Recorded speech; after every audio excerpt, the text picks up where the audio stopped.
Attention fellow survivors. This is the unauthorized 751 emergency broadcast calling all remaining rational minds in the greater Silicon Valley area. First and foremost, we're here to let you know that you are not alone. While most institutions and organizations have been overrun by social justice zombies, there are other survivors out there. Welcome to the third episode of the 751 podcast. If you like this, remember that you can go to 751.com. That's SEVENFIFTYONE.com for more podcasts and other random content. I just wanted to talk briefly about a video that I saw yesterday that I frankly found very upsetting. Earlier this month, Oregon police released a cell phone video that was recorded from inside the truck of the so-called Oregon militiamen. Now, a little background on this. If you'll recall, a group of ranchers took over a national wildlife refuge building in Oregon earlier this year. In a nutshell, the backstory is that two ranchers, Dwight and Stephen Hammond, were ordered to prison by a federal appeals court judge. I won't go into details about why, except to say that they were not accused of any violence, and if you look into the case, you will find that the charges against them were ridiculously and unequivocally unjust. Just look into it for yourself. Basically, they lit a controlled burn fire to save their ranch from a nearby raging wildfire, which they did. It saved their ranch. And in the process, they mistakenly burned some federal land. And the government even admitted that the burning of the federal land didn't decrease the land's value and may have actually increased the land's value. So, no violence on their part. But this resulted in what was really an outrageous sentence, and I would say cruel and unusual punishment. In fact, the original judge in the case would agree with me. He also thought it was cruel and unusual punishment. Crazy stuff. Nevertheless, an appeals court judge ordered them back to prison, and the Hammonds chose not to fight this. So they complied with the government order, and they showed up to go to federal prison in California. However, several other ranchers were outraged, and they were in the area, and they took over a national wildlife refuge building in protest. Now, they didn't break anything. They found an unlocked door, so they didn't even break in. And they didn't hurt anyone, and they said they had no intentions of doing so unless force was used against them. Now, I'm not saying it's legal or even a good idea to do what they did, but I just want to set some context here. This was a relatively peaceful action, especially compared to some other events I'll talk about later. Not only that, but they clearly articulated their grievances, citing what they perceived as violations of the Constitution by the federal government. These are reasonable arguments. You may not agree with them, but nonetheless, they tried to make reasonable arguments about why they were justified in taking over the building. Now, this caused a standoff for weeks, and when it was all said and done, one of the ranchers, Robert Finicum, was killed by police as he drove away. Now, the video released before this, the original video, was taken from a helicopter and was so far away, and it showed him veering off the road to avoid a police barricade. It showed him getting out of the truck and being shot and killed by the police. But what was unclear from that video was whether he was reaching for a weapon or not. So it was a little bit ambiguous. Of course, the police said he was reaching for a weapon, and that's why they shot him. Others say that he wasn't, including some witnesses there, although it's not clear that they saw either. And they said that he had turned and lost his balance. Nevertheless, he was shot and killed by police. Now, until this new video surfaced, I'd seen no other video footage at all. But earlier this month, the authorities released footage taken using a cell phone from inside the truck. There's a link to this on the 751 blog, so you can go check it out and watch it. It's chilling.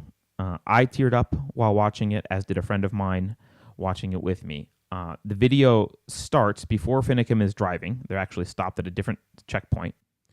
And he's yelling out of his window to the state police and telling them that he's on his way to meet the sheriff. He repeatedly tells him that he has an appointment with the sheriff and that they can shoot him if they want, but he's going to meet the sheriff. Never does he threaten them at all. Sounds a little bit crazy, but he doesn't threaten them. He just says he's going to go meet the sheriff and they can shoot him if he wants.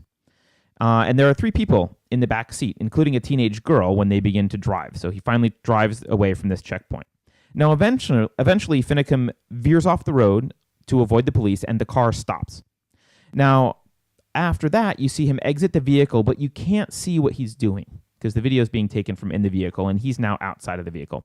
But soon shots are fired and there's screaming and hysteria from the back seat as the three people in the back realize that Finicum was just killed.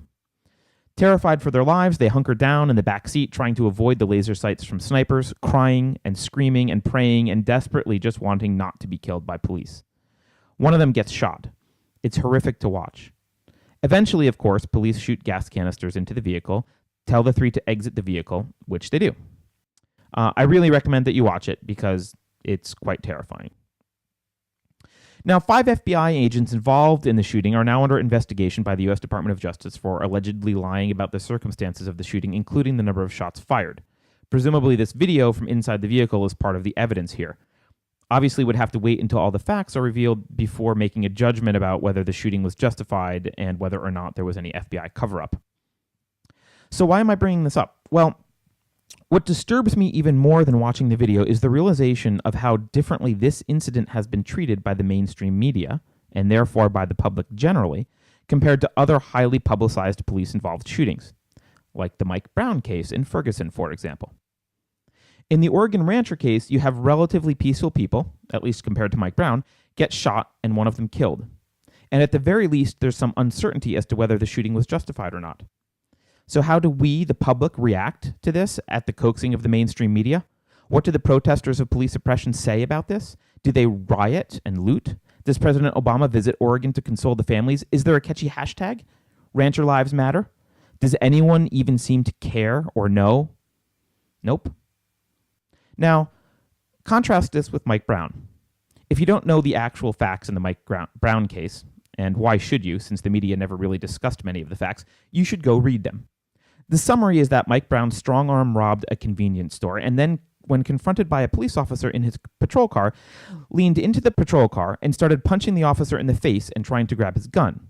Eventually, Brown fled, but then once the officer exited the vehicle, Brown turned to charge him, at which point the officer fired and killed him in self-defense.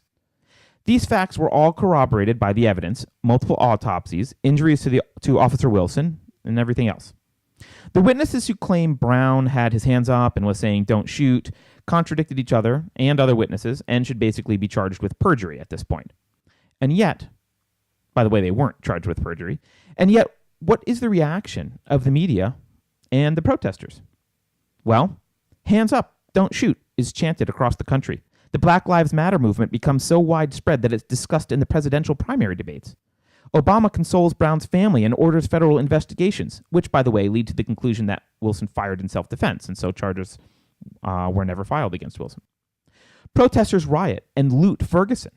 All the while, the media, and many of you probably, encouraging them all in the name of standing up to police violence and injustice. With an almost rabid sort of angry moral righteousness which persists to this day, despite the facts of the case. Anyone who questions the innocence of Mike Brown, manipulatively dubbed the gentle giant by the media, is shouted down as a racist and a hate monger. So, you're angry about police violence, huh? Angry at the idea that an officer would shoot and kill a thug who reaches into his car and beats him, tries to get his gun, and then charges him? Okay then, I ask you, where are your tears for Robert Finicum? Where are the tears for his family? Where are the protests and cries of injustice? Where's his hashtag? And where are the questions in presidential debates about unjust government sentences for the Hammonds or sympathy for the ranchers? Or even a discussion of the validity of the rancher's case? Where's the vilification of the agent who killed Robert Finicum? Do you even ask to know his name? Do you care? Because if you don't, but you jumped on the bandwagon to vilify Officer Wilson in the Ferguson case, sharing memes and chanting hands up, don't shoot, you're a fucking hypocrite. Plain and simple. I wish it weren't so, and I'm sorry that I'm the one that has to point this out to you, but you really should spend some time examining your own motives and beliefs, and your conscience. If you take the time to do that, you might start to ask the obvious here, which is, what's the difference between these two cases? Why do we work ourselves into a frenzy in one, but largely ignore the other? A lot of people would say that race is the difference here, and I think that's at least partially true. If it is true, it turns mere hypocrisy into racism, which perhaps, if you protested Ferguson but not Oregon, you should also ponder. The Mike Brown shooting fits the leftist narrative that the system is racist and inherently rigged against people of color, staffed with angry white racists with itchy trigger fingers just looking to gun down some poor kid with a bright future. There's no way to win, bro. The system is keeping you down. But what's the solution that's proposed? Is it to end the war on drugs, which has justified a Gestapo-like arming of our police and wreaked havoc on our inner cities? No, of course not. Is it an abolition of fiat currency to free future generations from the oppressive debt burden felt most severely by those among us with the least? Is it an end to expensive and useless wars and the vicious lie of the poverty trap called the welfare state? Hell no. It's more government intervention, more control, more laws, rules, redistribution of wealth and intrusion, more surveillance, more police, more. Do you see the irony here?